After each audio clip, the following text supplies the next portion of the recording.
বার্তা এক নজর, সবার খবর সমান নজর। ফের রোগী মৃত্যুকে কেন্দ্র করে উত্তেজনা শ্রীরামপুর ওয়েলস হাসপাতালে। আবারও রোগী মৃত্যুকে কেন্দ্র করে ব্যাপক উত্তেজনা ছড়ালো শ্রীরামপুর সুপার স্পেশালিটি ওয়েলস হাসপাতালে। রিষড়ার বাসিন্দা বছর 30-এর রীনা দেবী প্রসব যন্ত্রণা নিয়ে গত 10 তারিখ রাতে ভর্তি হন। গতকাল তিনি একটি পুত্র সন্তানের জন্ম দেন, কিন্তু দেখা যায় সদ্যজাত মৃত। এরই পাশাপাশি রীনা দেবীর শারীরিক অবস্থাও আশঙ্কাজনক। এরপরেই পরিবারের লোকজনেরা ক্ষোভে ফেটে পড়ে।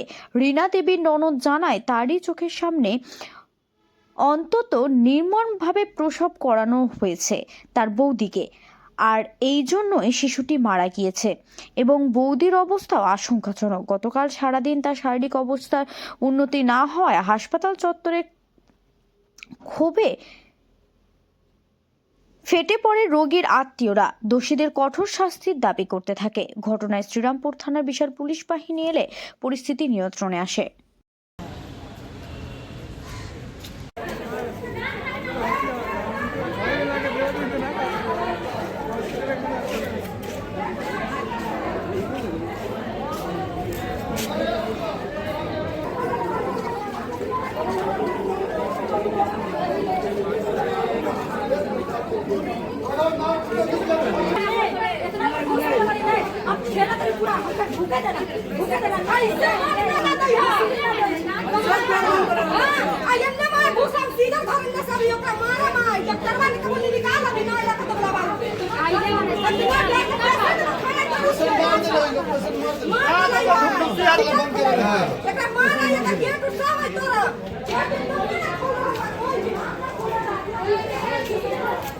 अभी तो बोल रहा था, बोलिए बांग्ला में बोलिए।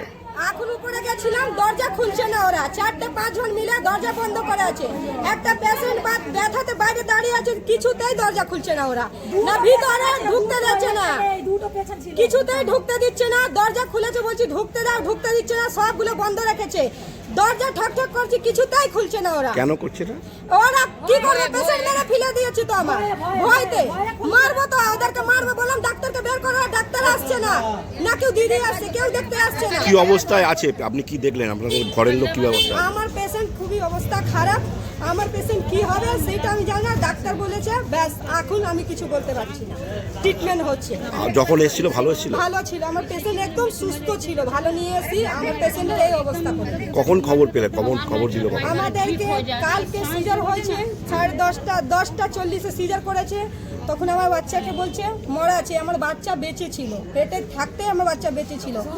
এরা সিজার করতে গেলে এরা পেটে উঠে উঠে আমার বাচ্চা নষ্ট করে ফেলেছে।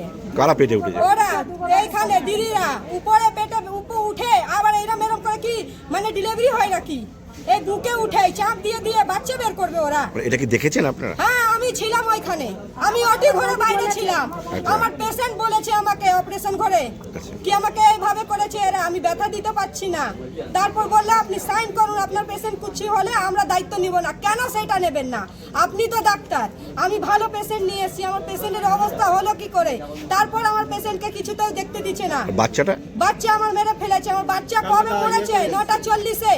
আর বিকালে আমার 5টা-6টা বাচ্চা দিয়েছে, কিছুতে কাগজ দিচ্ছে না। ও বলছে ওইখানে যান, ও বলছে ওইখানে যান, ওইখান থেকে কাগজ পাঠানো হবে, ওইখানে পাঠানো হবে, কিছুতে ওরা আমাদের রেসপন্সিবিলিটি দিচ্ছে না। তার মধ্যে তারপর বিকেলে গেছি, কিছু কিছু বলেছি, কত মানে রিকোয়েস্ট করার পর আমাদের বাচ্চা দেয়া হয়েছে। 6টায় দিয়েছে বাচ্চা, কালকে বিকেল বেলা 10টার মধ্যে, 9:30টার মধ্যে আমার বাচ্চা নষ্ট হয়েছে, অপারেশন হয়েছে। একবার পেশেন্ট দেখতে দিনি আমাদের। আর মায়ের খুবই